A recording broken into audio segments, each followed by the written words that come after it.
Cashflow Diary podcast, episode 439. Welcome to yet another exciting episode of the Cashflow Diary podcast, the podcast that teaches you insider tips, tactics, and strategies for creating leverage streams of cash flow into your life. Learn from top-performing entrepreneurs, business owners, investors, and thought leaders from across the globe as they share their secrets to success. Like what you learn on this and other Cashflow Diary podcast episodes? Go to learninvestingnow.com and sign up to receive powerful tips and information that will help you succeed as an entrepreneur and investor. Now, here's your host, investor, entrepreneur, business owner, educator, speaker, author, and master facilitator of Robert Kiyosaki's cash flow game, Jay Massey. All right, ladies and gentlemen, welcome to another episode of the Cashflow Diary podcast. I'm your host, Jay Massey, and I'm glad that you're here today because, well, today we're going to talk about something that we all use, something that has been a part of your life for a very, very, very long time. And today's guest has been helping individuals with this same something for a very, very, very long time. And more importantly, he's here today to help you and I with this same something. You're like, what are you talking about, Jay? Totally understood. Well, I have with me today none other than Ric Edelman. And many of you may know him from his numerous books, from The Truth About Retirement Plans and IRAs, all the way to Extraordinary Wealth, The 8 Secrets of How 5,000 Ordinary Americans Became Successful Investors, and how you can too. He's got a ton of books. He's been on CBS, Fox, CNN, NBC, The Wall Street Journal, New York Times, and a ton of other publications. Here's the point. He knows a lot about money. So much so that he's been ranked the #1 independent financial advisor in the nation by Barron's 3 times. So that's a long way of saying, take notes today. Let's pay attention because we're going to learn some interesting things I know about money, how it works with real estate, and more importantly, you might find that one thought, that one little nugget that could help you finally make the breakthrough you've been looking for. So help me welcome none other than Mr. Ric Edelman. Ric, you there? Yes, sir. Good to be with you, Jay. Thanks so much. I'm glad you could make the time. I'm sure you're incredibly busy. Now, one of the things that I like to do is that this being your first time here, I tend to ask everybody the same question the first time that they're here. Are you ready, sir? Sure. All right. I tend to look at today's entrepreneurs a lot like yesterday's superheroes, you know, Batman, Robin, Wonder Woman, etc. And I think entrepreneurs and superheroes have a ton of things in common. And you being an entrepreneur of sorts also, I believe, have lots in common with them. For example, as an entrepreneur, we often can think that, you know, we're flying around saving people using our special skills in various different ways. Occasionally, we even get dressed up, you know, and put on our entrepreneur uniform. I think also, like a superhero, an entrepreneur has a beginning. I mean, if you think about it, Peter Parker, before he was Spider-Man, was simply taking photos and trying to go to school. That's it. So what we want to know is that before all the books, before all the publications, before being the financial advisor you are today in Edelman Financial Services, everything, before all of that was even a thought, who is Ric Edelman? Well, that's a big question, isn't it? The answer isn't all that big, though. I was a journalist writing in the financial trade press. And my wife and I were newly married in our early mid-20s, and because I was writing in the financial trade press, we were like, hey, plan for our own financial future. So the two of us went to a financial planner, and we wanted to have like any other young couple. And the planner ended up giving us really bad advice. In fact, he put us a lot on our mortgage application, post-commit fraud. And I was like, you got to be kidding me. And that really made us mad and inspired us to learn how to do this on our own and take what we've learned and teach others to do it too. And that was it. That's who we were. We were young kids just starting out, trying to figure out how to make it work for ourselves and deciding to teach other people as well. Got it. Okay. So, Ric, I hate to do this, but I'm going to need you to redo that exact answer. I need you to pick up right there because something happened until I don't know what happened, but everything was garbled until the last thing you said, and we did not get it at all. And I'm just trying to figure out, everything on my end is showing the right signal strength and everything, but for some reason it did whatever it did. So let's try this. If we can try that part one more time, and then if it does it again, we're going to have to figure out something else from a technology standpoint, because I don't know why it's not working all of a sudden. It's just a phone call on this end, so I couldn't tell you. Yeah, right now it's perfect. And that's the part that's really frustrating. So I'm gonna snap into the microphone 3 times, wait 3 seconds, and just pick up as if I just asked the same question. Okay? Yeah. All right.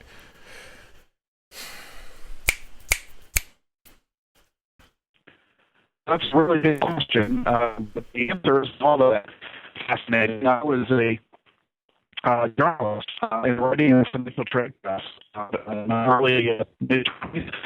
I was not newly married, and like any other young couple, wanted to buy a house, the piece plan for our own financial future. And we went to a financial planner, and he ended up basically ripping us off. He gave us fraudulent advice, told us to lie on our mortgage application to qualify for the loan. And that really made us mad. And we realized, you know what? We're going to go learn how to do this ourselves, and then we're going to teach other people what we've learned. And that was the basis of becoming financial planners, which was 30 years ago. And we've been doing it ever since. We've now serve over 30,000 families across the country and have built what has become one of the largest financial planning firms in the nation. But that was how I started out as a journalist. Interesting. Okay. So as I find that interesting, because you were not necessarily looking to be a financial planner. So you never, like, growing up said, "Ooh, one day I want to be a financial planner." Absolutely not. In fact, I always brag that I graduated college without ever having taken a business class. And that has really helped me, because I have learned over the decades that business class basically brainwashes people. And they come out of business school with a very warped sense of approach for financial planning and investment management. And I didn't have that problem. And as a result, the advice we give our clients is very different from what typically they hear from the financial industry, because we're using common sense advice that is practical, that is easy to do, easy to maintain, easy to implement, that is very effective and helpful to helping you achieve your goals, whether it's getting kids into college or saving for your own retirement or caring for aging parents. This stuff's not very complicated. Wall Street wants to make it complicated so they can make a lot of money, but in fact, it's really simple and easy, and it's easy to learn and easy to do. Indeed. Now, when you say the words, it's easy to learn, it's easy to do, there's a number of people I know who are listening right now going, but Rick, it hasn't been easy for me to learn, and it really hasn't been easy for me to do. I mean, do you not remember 2008? What would you say to that person? I would say 2008 should not have stated you. If it did, we'll probably make mistakes without realizing it, and happen to millions of Americans. Millions of people woke up in 2008, 2009, spring. Their investments were much riskier than they realized. The advice they were getting from their broker or financial advisor was not nearly as good as they thought it was. They didn't have a strategy, didn't have a plan, and didn't know what to do in the face of 2008.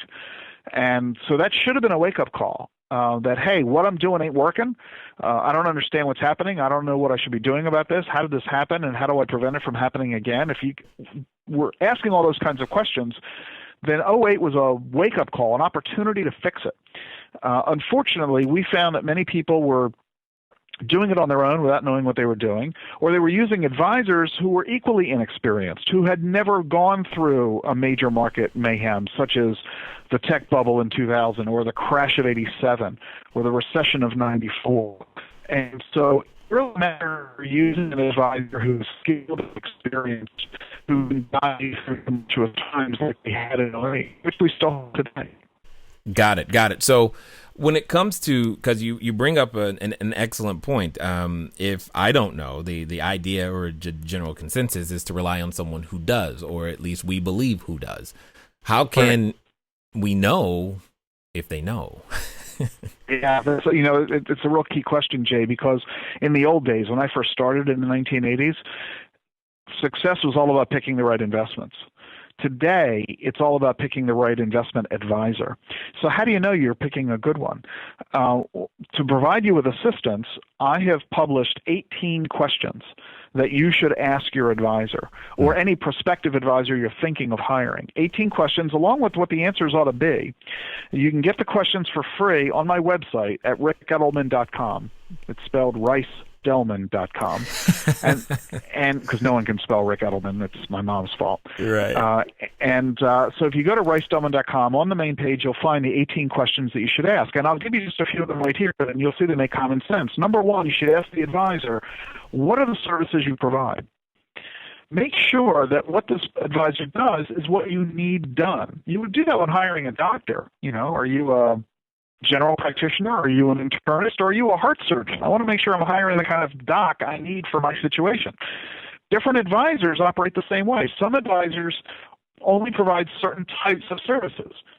For example, most only do investments. They don't do financial planning. So they can't help you with retirement planning and college planning and estate planning and helping with employee benefits. So ask yourself, what is it you need? And then find an advisor who does that. Second, how do you get paid? Very basic question. Be afraid to ask it. Don't be embarrassed. The advisor certainly should not be embarrassed to answer.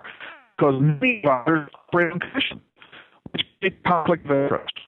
If he wants to sell you something, whether it's a stock or a bond or a mutual fund or an annuity or a non-traded REIT or who knows what, he makes money selling you the product like a used car salesman.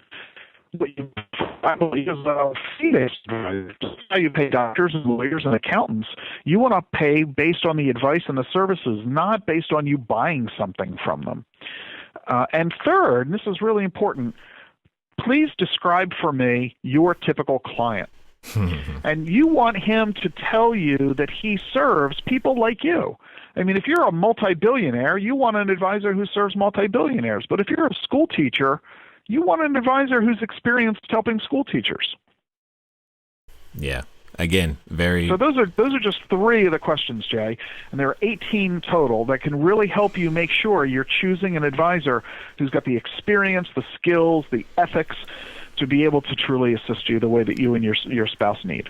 Well, and you bring up something that's, at the forefront, and it's part of how I even got involved inside of the whole real estate space, was this concept of retirement planning. And it seems to be, and maybe I'm wrong, but this is why I want to ask you this question. It seems to be, when I survey the concept of history or the concept of retirement, it's not exactly an age-old, concept. It's relatively new to some degree, and it feels like there's a lot of people who are still trying to just figure out even what that means.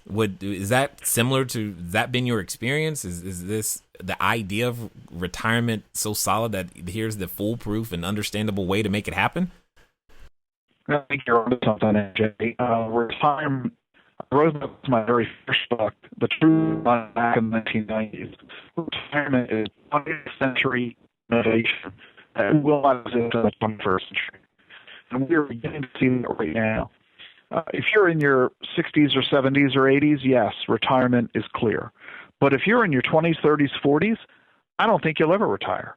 I don't think retirement will exist in this century. It never existed prior to the 1900s. Whoa. Hold on. Did you say okay, I've never heard anyone say that because I have a similar feeling. I just want to make sure I heard that correctly. Did you say that if you're in your 20s, 30s, and 40s, you don't think we'll ever retire? Correct. You'll probably never retire. This is good. Keep going. I'm taking notes. Back in the 1800s and earlier, if you were alive, you worked. You either grew or shot your food, and you had to feed yourself and your family. You stopped working. You got to were dead. In the 1900s of Industrial Revolution, we had people living in factories and working for 40 years, and employers pensions. Again, they work for 4 years. We pay a check for the rest of your life based on your paycheck for us. And the Social Security system in the 1930s was the same day. the system was really simple. You retired at 62, you were dead at 65. And that became the American dream. Well, today it's no longer the case for several reasons. Number one is longevity. We're living longer than ever before. We're not retiring at 62 and dying at 65. We're retiring at 65 and living until 95. Right. According to the American Society of Actuaries, a person born today is going to live to 86 years of age if they're a man, 88 years as a woman. And guess what happens when you get to age 86? Your life expectancy is going to be 90, 95, or beyond. Exponential technologies, massive innovations in medicine, healthcare, nanotechnology, biotechnology, bioinformatics, artificial intelligence, robotics, all of these are going to have dramatic improvements in healthcare and longevity. Chances are really good you're going to live to 100, 110, 120.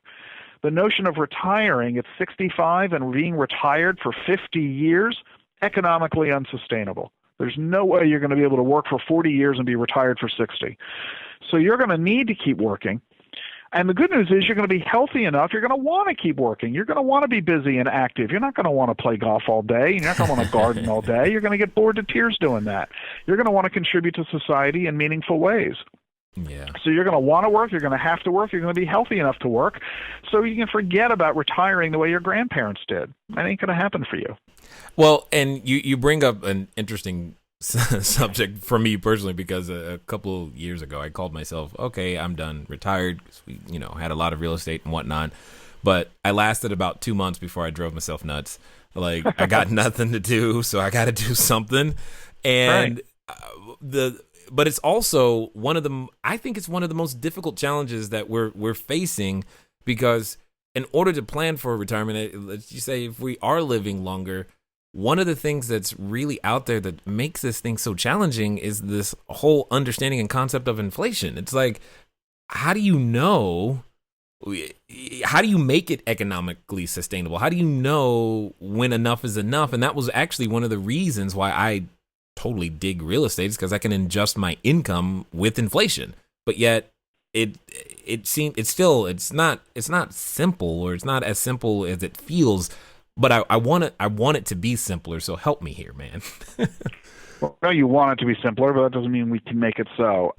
You're absolutely right, Jay. Inflation is insidious. Inflation is the silent killer of money, because people don't notice it on a regular daily basis. They get their bank account statement. It shows them they made a couple of bucks in interest. What it doesn't tell them is the market value of those couple of bucks, the real value of money due to inflation. So we have to recognize that you need to invest in assets that grow in value as opposed to fixed income assets.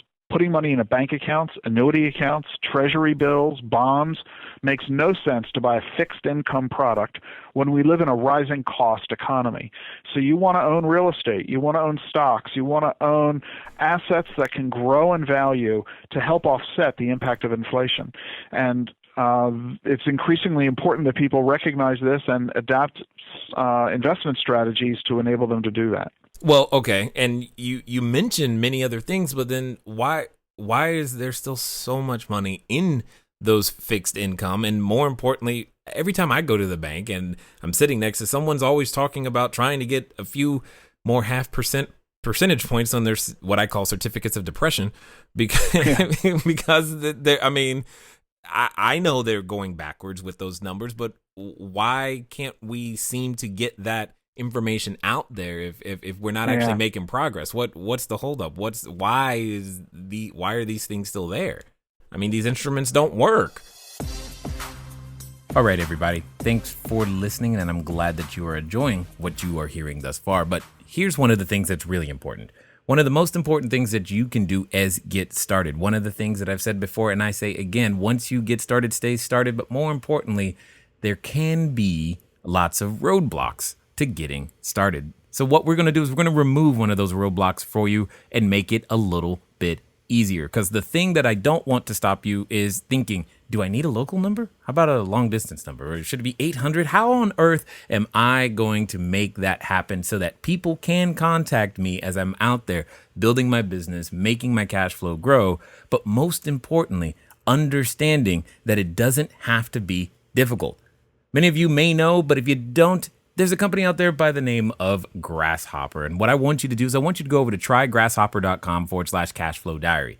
Grasshopper is the entrepreneur's phone system. It works like a traditional phone system, but requires no hardware to purchase, no software to install. It's just a number that flat works. So if you are out there building that distributed workforce across many different locations, it's a way for you to still go out there and make your number be unified, simple, easy to use, something we've been using for quite some time. So again, go over to trygrasshopper.com/cashflow diary. Now, let's get back to the rest of the story. Yeah, I call them, that goes to depreciation. You and I are saying the same thing. The people insist on buying these low-yielding fixed rate of return products. One is lack of education, coupled with fear. Because typically it's a lack of education that creates fear. You tend to fear that which you do not understand. And people do not understand how money works. They don't understand the economy. They don't understand interest rates or inflation. They don't get the Fed. They don't understand economic policy. And as a result, they fear it. The only thing they know about money is what the headlines tell them, and the headlines are constantly scaring them about volatility and risk and market crashes and instability and all the latest nonsense that the media loves to throw at your head every day to scare you into watching what they have to say. And so fear and lack of education are one very big reason that people don't want to take risk with their money. They're afraid of losing money. They've seen it happen to themselves or their parents or their friends or their coworkers. They don't have it happen either at all or again. And so they want what they perceive to be a safe investment. Not realizing that those safe investments, the taxes and inflation, are doomed to failure. So that's one reason, fear and lack of education. The other reason is there are a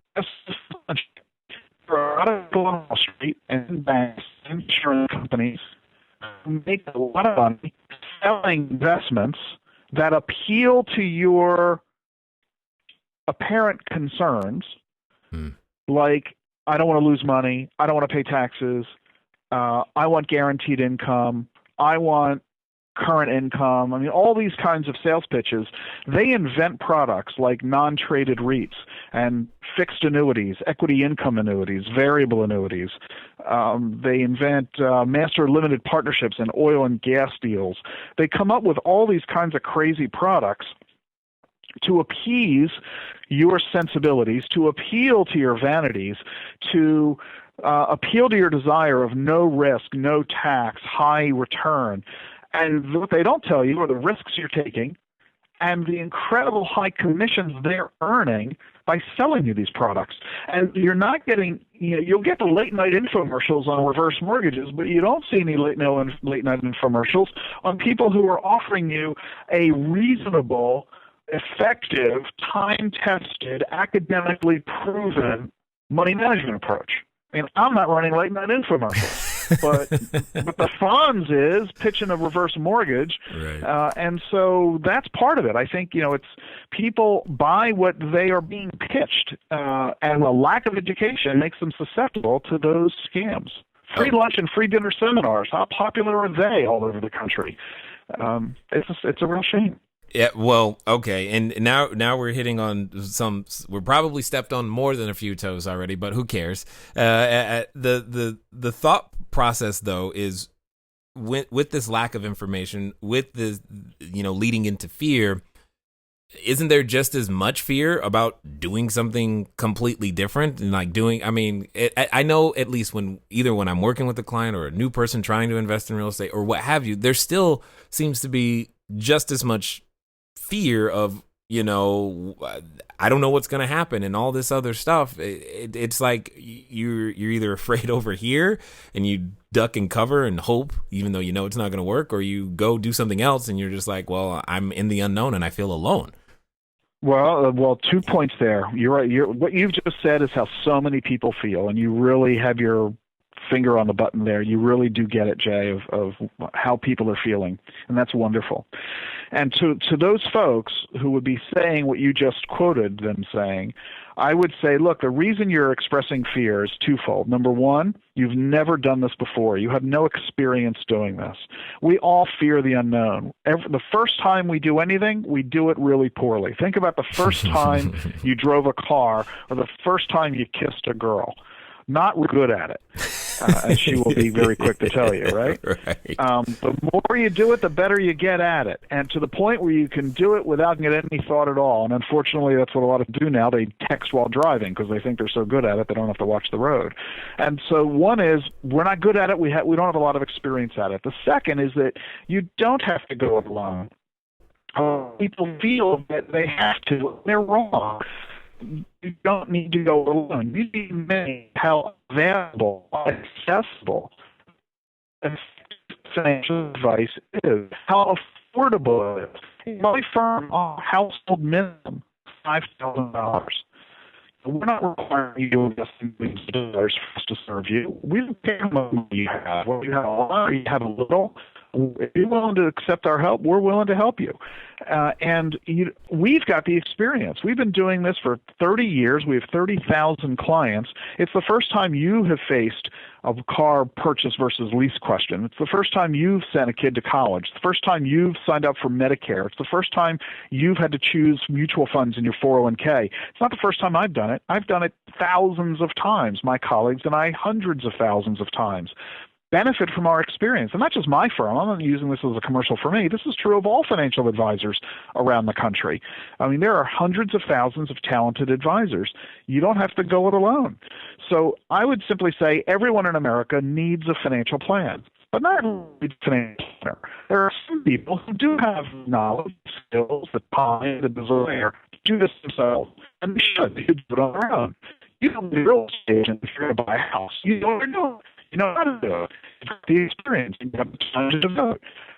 Because nobody needs a real estate agent. People who have never bought a house before, who have no idea how to do it, benefit immensely, even though they pay a service from an agent.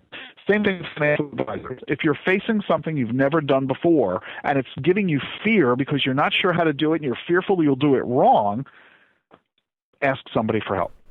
Yeah, and it makes perfect sense. Now, because I, have this affinity for what I would call real or physical assets, I'm curious to hear your thought process about, when and why why does real estate make sense, or does it even make sense from your perspective? It does. We believe in owning everything all the time. There are 16 or so major asset classes and market sectors, and real estate is one of them. Stocks and bonds, government securities, foreign securities, commodities, natural resources. The list goes on and on. There are about 16 of them, and real estate is a key one. There's no question that real estate belongs in your portfolio. But I'm a big fan of making bets. I don't think of putting too much money in any one asset class, because then you run risk if something goes wrong or you get it way wrong. So yes, real estate belongs in the portfolio, but not an exclusive else. And the problem with real estate is that there's no great way to buy it, because with a piece of with a stock, for example, or a mutual fund, I can open an account with $100. I can add $10 if I feel like it. If I want to liquidate, I can liquidate $5 anytime I want. You can't do that with real estate. You're not going to find a house for $100. And if you buy a house for a couple of $100,000 and you need some money back, you can't sell the bedroom. You can't sell a piece of a house. So it takes a lot of cash, is my point, and therefore you can't. My clients own 7,000 stocks because of our extensive diversification. But as a real estate investor, you can't own 7,000 houses because they each cost too much. So it's hard to diversify compared to other assets. It's just more complicated and more cumbersome because it's real assets. Houses can catch fire, houses can be robbed, houses can be knocked out of stores, houses can have a murderer next door depreciating the market of the whole neighborhood. So it's a nuisance and a hassle. So for us, and this is just a perspective point of view, which doesn't mean what I'm doing is right and everyone else is wrong, but because we're not active real estate investors, because it takes time to find the right house, inspect that house, maintain that house, deal with tenants as a landlord, and all that other kind of good stuff, because that's not our thing, the way we buy real estate for our clients is by using real estate investment trusts. I see. Because this way we diversify. By using REITs, we give our clients access to hundreds of properties, diversified not just geographically, but also by type of property. Commercial property, retail, industrial, residential, manufacturing, agricultural, housing, multi-tenant housing, and so on and so forth. So that's the approach we use because it fits in with the way we run money. That's not to say that the alternative is equally effective. If you are going to take the time to develop the knowledge and manage properties, we have a lot of clients who own dozens of properties. They're very effective landlords. Real estate can be a very effective way to manage assets. You need to decide what your personal preference is. So either do it the way you do it, buy the properties, or do it the way I do it, buy funds that buy the properties. But either way, real estate belongs in your portfolio. Got it. Totally understood. Now, let's switch for a second, because for some real estate, as you mentioned, it does require a lot of cash sometimes to even participate. So let's start with the good old fashioned, I got an idea and want to make a business. Because to me, as I survey the marketplace, as I look at the job market and everything that's happening worldwide, I think we're on this movement towards self-employment for so many of us in so many different ways between the sharing economy and all these things that are happening today. Does that idea have a place? The idea of, if I can't get to quote unquote retirement through solely, real estate and other efforts, should I be now in my 20s, 30s, 40s, 50s, 60s, whenever, should I be researching some special skill or ability or some way to create a product or a service around what I can do to be able to offer it to people as a part of my retirement plan? Is that something that you think we should be doing, even though we probably had a different plan before? Yes, I definitely agree with you. You mentioned the sharing economy. Already, in the Department of Labor, a third of Americans are engaged in the sharing economy. It's never been easier because of the internet. The ability to create a business, operate a business successfully, even on a part-time basis, has never been easier. And we've talked a little bit about the technology so far. And I have a new book coming out, my next book, in March, on the subject of exponential technologies and how they're going to impact personal finance and dealing with the very issues you're describing. We're seeing a metamorphosis go on. It's the difference between the New York model of work and the Hollywood model of work.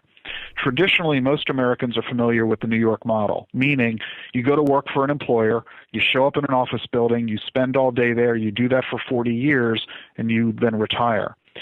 The Hollywood model is totally different.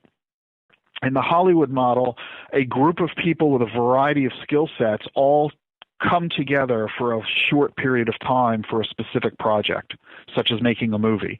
So you have a wide variety of skills and abilities. They come together for a short period of time, often on a part-time basis, and when the project is done, they disperse and they move on to the next project. In many cases, they have multiple projects going on all at the same time. So a writer, a director, a fashion designer, a set manufacturer, the stuntman, the caterer, all of these folks are working on multiple projects with a group of people only for a specific period of time. And that Hollywood model is going to become more and more common. The notion of having a single paycheck from a single full-time employer is going to go away.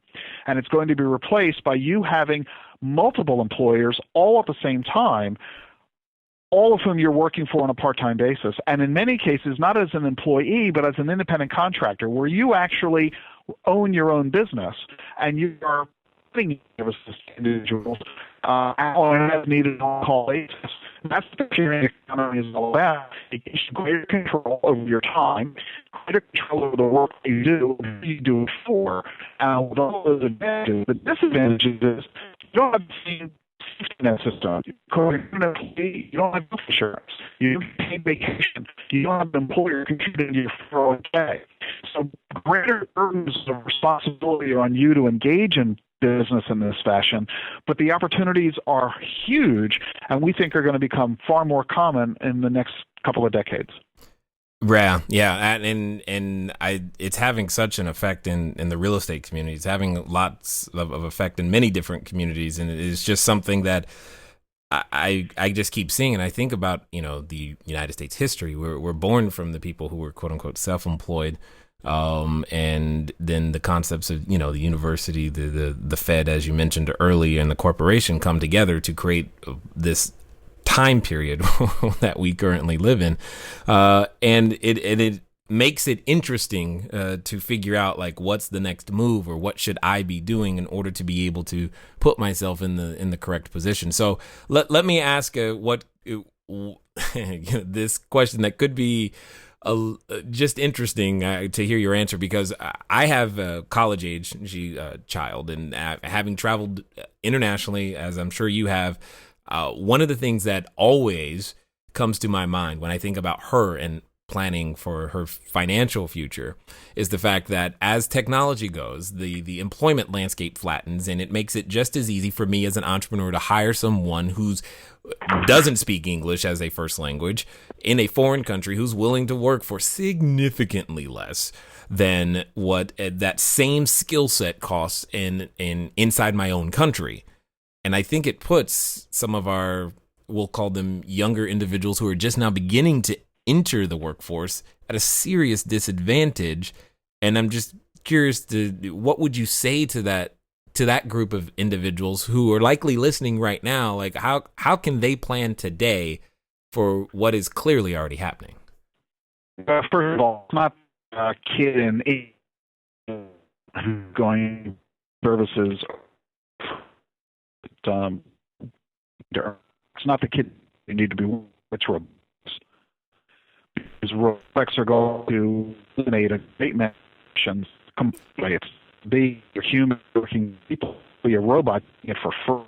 Oh, you good point. To take this load now of occupation to recognize that a great many of today's currently existing occupations will not exist in the future because they will be taken over by automation, and instead focus on the occupations that are going to survive and thrive going forward. And they fall into basically three categories: thinking, communicating, and creating. And you need to focus from a career perspective on those three things, because those are the things that robots are not going to take over from a threat perspective. They will be involved in each of those three, but they will not be a competitive threat to you. So it's not geography you need to threat, it's technology, or that you need to fear. It's technology. And in my book that's coming out, a lot of times career planning, which is in a college plan. It's one of the most important financial planning concepts. It's not about getting a college degree anymore. It's about developing skills and experience to be able to generate income. And that means college planning is not going to be as big a deal compared to career planning. And that's going to be still going to be out of the age of 70 by 2030. So you're absolutely right. Your question is, the ability for college kids today is to obtain a degree that is not going to be obsolete in an exponentially technological world. And that's the real key. So they need to pay a lot of attention to this and pay no attention to most professors, because most college professors are looking backwards over the last 30 years. They're not looking forward to the next 30. And they don't realize that a lot of the departments, a lot of the degrees that are being taught today are going to be completely obsolete in the next 15 years. Okay, got it. So if we take the two slices of that we've talked about, either investing time in terms of, in yourself, self-development, becoming an entrepreneur in various different ways, what skill sets do I need, as well as investing money. What I hear, the thread between them is it's time for us being the regular human, citizen, going out there to take more responsibility for the outcomes of what it is that we want at the end of the day. If that's the case, personal responsibility, you're right. Well, the challenge is all right, how do we do that when I'll say the system in quotes doesn't exactly lend itself to learning some basic concepts? Because I run into so many people when I say ROI, they're like, what's that? And I'm like, return on investment. Yeah. And so how do we combat that? What can those of us that are listening right now begin to do to put ourselves in a better position to go, you know what? I will actually begin to actually understand what the guy on CNBC is actually trying to say. Right. Get education. That's where it all starts. And selfishly, I would say start with my first book, The Truth About Money, because it provides an overview for people who don't know what money is, don't know how money works. What's a stock? What's a bond? How does a bank account work?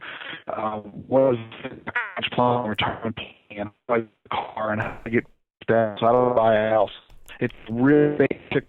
You begin when you have no place to start. So the money is a successful book. That's one year word using tools around the country. It's a great place again. Get it educated. You did from your parents, didn't from college, and you've got to take control. It's personal responsibility here. Don't let the system keep you down, and don't assume the system will support you. If in the 21st century, it's going to be all up to you individually, and you need to start now in learning how this works.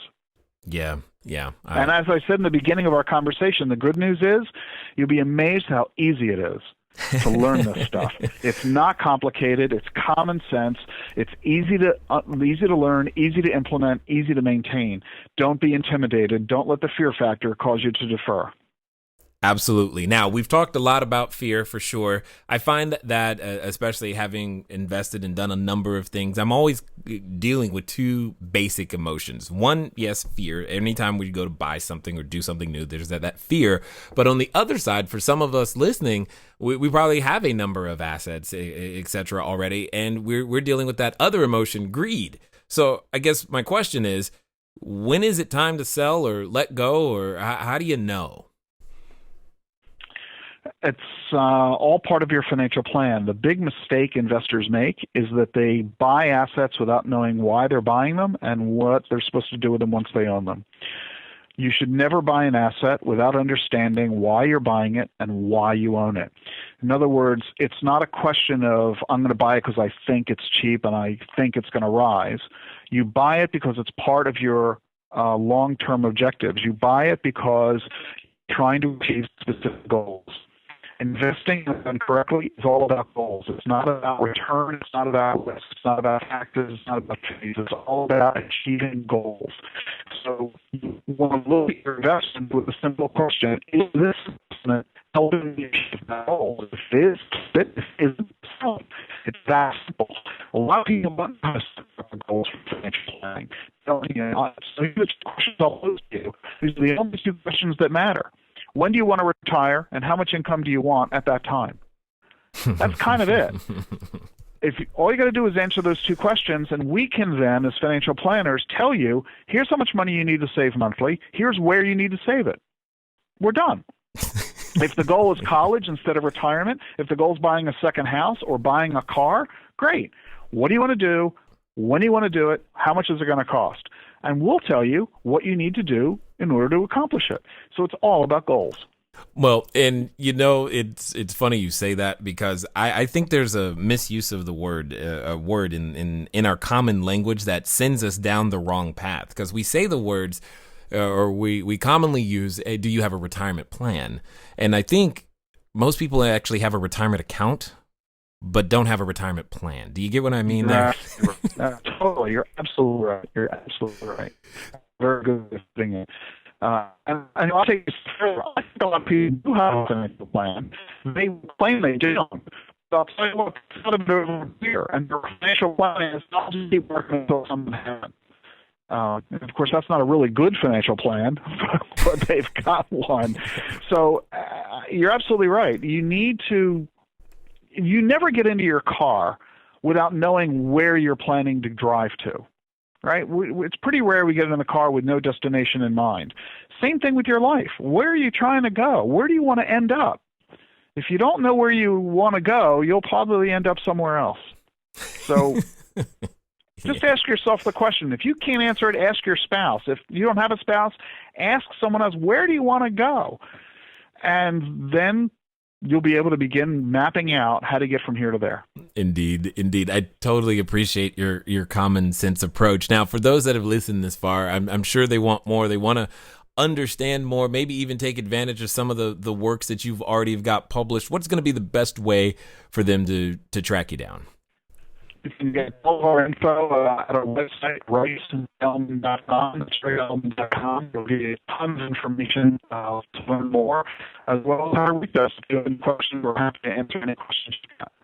Excellent, excellent. Totally appreciated. Well, what I do want to do is I've got one more question for you, because I think this is going to be interesting to hear your answer. There's a number of individuals that I know that are listening. They're on that cusp. They want to be that entrepreneur. They want to take that next step, and that's part of their retirement plan or financial plan, is to build their own business. Yet they're still working for someone else, or they've got the proverbial golden handcuffs. They feel trapped and unable to make that jump. I often say they're standing in front of the superhero outfit store right now. They're considering it. They're like, man, am I gonna wear a cape? Am I gonna wear tights? They're picking out the color, but in the back of their mind, they have that voice. And I know you've dealt with that voice, and you have counseled so many people who have dealt with that voice. It's that voice that always comes up that says things like, who are you to think that you can retire? Who do you think you can start a business? And unfortunately, for some people, they're related to that voice, and they have to deal with it. So my question to you is, knowing what you know about humans and everything else, if you were talking directly to one of those individuals and you knew that they would actually take action on what you suggested, and they would do so in the next 24 to 48 hours, what would you suggest that they do? Create a business plan. A lot of folks have desires of wanting to be an entrepreneur or build a business. They have this great idea for an invention or a product or a service, but they need to put it in writing. Tell me exactly what you're going to sell, how you're going to sell it, who you're going to sell it to, what's it going to cost. You need to be able to articulate this in writing in a page or two. And that process of trying to do that, of writing it down in a page or two, will create clarity of thought and error check your premise, your concept, to see if it works. Most people who go broke when they start a business do so because they didn't really have a clear plan at the outset. They just had some vague idea and they took a shot at it without really having an effective plan. So build a business plan. If you don't know how to, the web can help you a lot. A lot of talented advisors can give you guidance as well, but start with a business plan. Excellent and well said. I definitely want to say thanks for taking the time to invest your decades of experience here with us today at the Cashflow Diary. My pleasure, Jay. Thank you. All right, ladies and gentlemen, you know what time it is. It's time for you to move at the speed of instruction. I mean, if nothing else, you heard that today we need to be focusing on things that help our occupations and products and services and in the thinking, communicating, and creating space. You know what you need to do, which could mean, and probably does mean, that you need to get over to ricedelman.com, or as he said, riceedelman.com, because you want to make that next step. You have some goals. Let's get them on paper. Let's begin to take some action today. It's been fun talking to you guys today. I look forward to talking to you soon. Until next time.